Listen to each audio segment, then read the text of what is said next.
Em nome do Pai, do Filho e do Espírito Santo. Amém. Olá, querido irmão, querida irmã, a paz de Jesus. Chegamos a mais um domingo do tempo comum, o penúltimo domingo, que nos prepara para a festa de Cristo Rei. E encerrando já neste tempo o Evangelho de Lucas e nos preparando para ler novamente o Evangelho de São Mateus, no início do Advento, nós queremos hoje contemplar a palavra que o Senhor nos concede através do Evangelho de Lucas 21, de 5 a 19. Neste Evangelho se fala sobre a ruína de Jerusalém. Vejam só. Como alguns dissessem a respeito do templo, que era ornado de belas pedras e de ofertas votivas, ele disse: contemplais estas coisas, dias virão em que não ficará pedra sobre pedra, que não seja demolida. Perguntaram-lhe então: quando será isto, mestre? E qual será o sinal de que essas coisas estarão para acontecer? Respondeu: atenção para não ser desenganados, pois muitos virão em meu nome dizendo: sou eu, e ainda o tempo está próximo. Não os sigais. Quando ouvirdes falares em guerra e subversões, não vos atemorizeis, pois é preciso que primeiro aconteça isso, mas não será logo o fim. Disse-lhe então: levantar-se-á nação contra nação e reino contra reino, e haverá grandes terremotos e pestes e fomes em todos os lugares. Aparecerão fenômenos pavorosos e grandes sinais vindos do céu. Antes de tudo isso, porém, hão de vos prender, de vos perseguir, de vos entregar às sinagogas e prisões, de vos conduzir a reis e governadores por causa do meu nome. E isso vos será ocasião de testemunho. Tende presente em vossos corações, não premeditar vossa defesa, pois eu vos darei eloquência e sabedoria, as quais nenhum de vossos adversários poderá resistir nem contradizer. Sereis traídos até por vosso pai e mãe, irmão, parentes, amigos, e farão morrer pessoas do vosso meio. E sereis odiados de todos por causa de meu nome. Mas nenhum só cabelo de vossa cabeça se perderá. É pela perseverança que mantereis vossa vida. Palavra da salvação. Glória a vós, Senhor. Queridos irmãos, esta palavra que nos deixa tão atentos à realidade que nós estamos vivendo foi escrita há 2000 anos atrás. E mesmo assim, ela é atual para nós. Atual por aquilo que nós estamos vivendo hoje no contexto da Igreja e do mundo, e atual porque a palavra de Deus, viva e eficaz, fala a todo homem, em todos os tempos. No tempo de Jesus, nós vemos a destruição do Templo de Jerusalém, como comentávamos. Isso acontece na década de 70 depois de Cristo, quando, com a perseguição dos judeus por parte dos romanos, por causa das revoltas que estavam acontecendo no meio dos judeus, que era uma colônia romana naquele momento, os romanos, que não têm o hábito de destruir os monumentos, os templos, as coisas importantes dos povos que eles conquistam, perdem a paciência com tantas revoltas provocadas pelos romanos e dão um sinal desta dominação. Eles destroem o templo, porque o templo, como bem também o palácio que estava ao lado do templo, eles eram sinais de um poder, ainda de uma certa hierarquia e domínio que havia no meio dos judeus.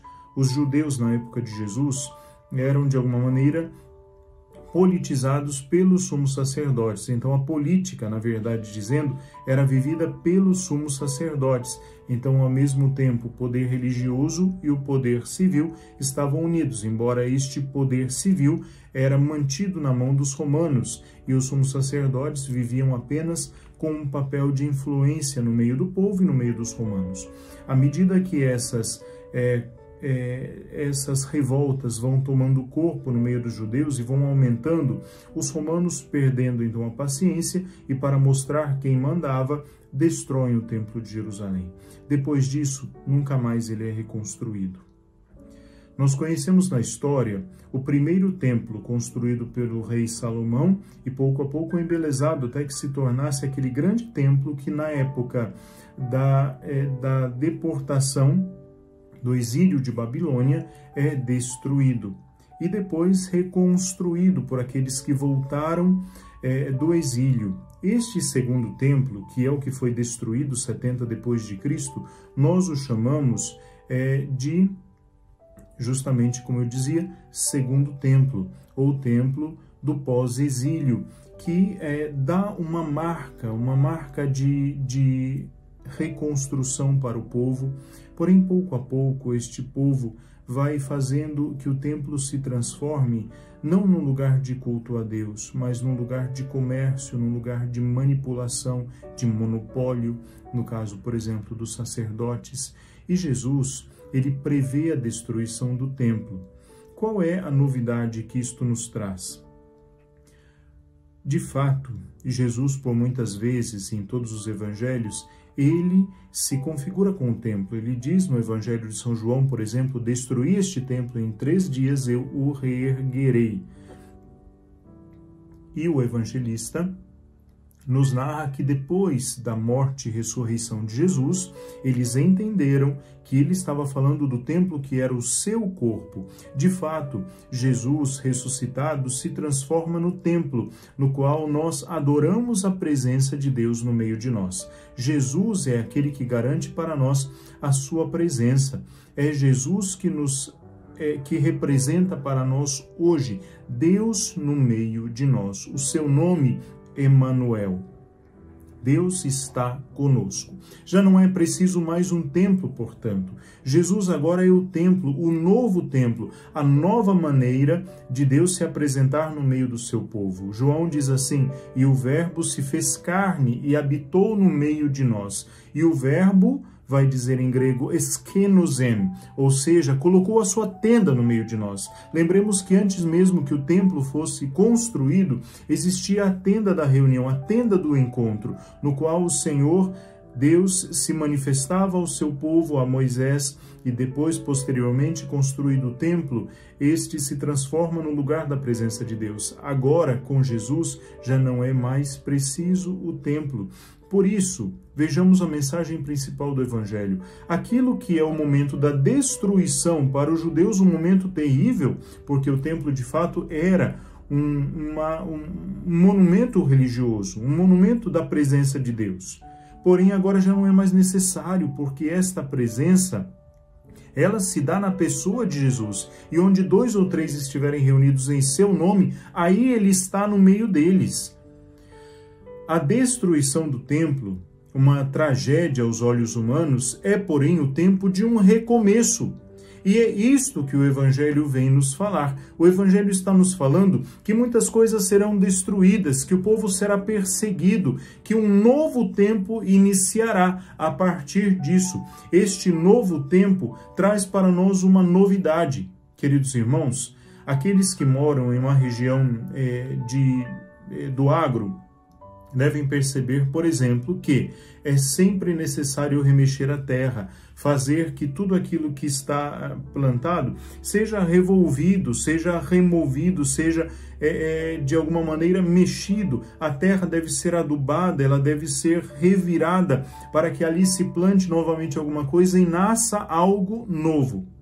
Isso significa que para nós é necessário, para reconstruir, para que Deus reconstrua algo novo na nossa vida, que muitas coisas sejam colocadas ao solo, rasas ao solo, para que Deus possa reconstruir algo novo em nós. Não se pode reconstruir um templo novo, uma casa nova, uma vida nova em cima de escombros velhos, que nós não temos condições de nos desfazer. Vejam, a primeira leitura do profeta Malaquias, já no seu final, diz assim: Para vós que temeis o meu nome, brilhará o sol de justiça, que tem a cura em seus raios. Antes disso, ele dizia: porque eis que vem o dia que queima como um forno. O fogo é conhecido na Sagrada Escritura como um elemento purificador. Existe o fogo da destruição, existe o fogo do inferno, mas existe o fogo da purificação, e é por este fogo que nós deveremos passar. Este fogo, vem o dia que queima como um fogo. Os arrogantes e todos aqueles que praticam a iniquidade, ou seja, o pecado, serão como palha. O dia que vem os queimará, disse o Senhor dos Exércitos, de modo que não lhes restará nem raiz, nem ramos. Será necessário recomeçar do zero. São Paulo, porém, olhando para esta leitura de Malaquias, ele diz que o dia do Senhor também, ele mesmo fala, o dia do Senhor será como um fogo, e tudo aquilo que é palha, São Paulo falará, um pouco diferente de Malaquias, tudo aquilo que é palha queimará, e permanecerá só aquilo que tem valor, porque o ouro, diz o Antigo Testamento, é provado pelo fogo, e à medida que o ouro passa pelo fogo, ele se transforma em ouro puro valioso, mas enquanto ele não passa pelo fogo da purificação, ele não tem valor. Nós também devemos passar pelo fogo, queridos irmãos. E este fogo que arde como brasa e que queima dentro de nós e nos purifica, ele também nos consola, nos aquece e nos restaura. No Novo Testamento, com Jesus, é o fogo do Espírito. É este fogo que, tomando conta do nosso coração, nos incendeia por dentro, mas também queima, tirando de dentro de nós aquilo que há de mais puro, tirando de nós, colocando para fora aquilo que há de mais nobre no homem, diz o Papa já falecido Bento XVI. Ele diz: o fogo do Espírito queimando dentro de nós faz vir à tona aquilo que há de melhor em nós. Então, nos coloquemos neste domingo na presença do Senhor. Deixemos que Ele nos purifique, para que nasça algo novo dentro de nós. Este algo novo, que manifesta a presença de Deus, pode ser perseguido pelo mundo, pode ser odiado pelo mundo, pode ser detestado pelo mundo. O mundo vos odiará, diz Jesus, porque vós me escolheis, porque vós me amais. E nós devemos pagar este preço. Há muito custo em seguir a Cristo. Não é fácil, diz São Paulo VI, seguir a Cristo. Não é fácil ser cristão, mas é feliz quem é cristão. Não tenha medo, querido irmão, da perseguição. Não tenha medo do deboche do mundo, da zombaria do mundo. Hoje, neste dia, neste momento, muitos cristãos estão sendo perseguidos, colocados à morte, envergonhados em muitos países do Oriente cristão. A televisão não narra isso, a televisão não fala desses fatos, mas isso está acontecendo. E eu convido você que talvez não passará por um martírio de sangue, pelo derramamento do sangue, a dar o martírio do testemunho cristão. E que este martírio possa transformar a casa em que você vive, porque é no testemunho que nós arrastamos muitos ao seguimento de Jesus.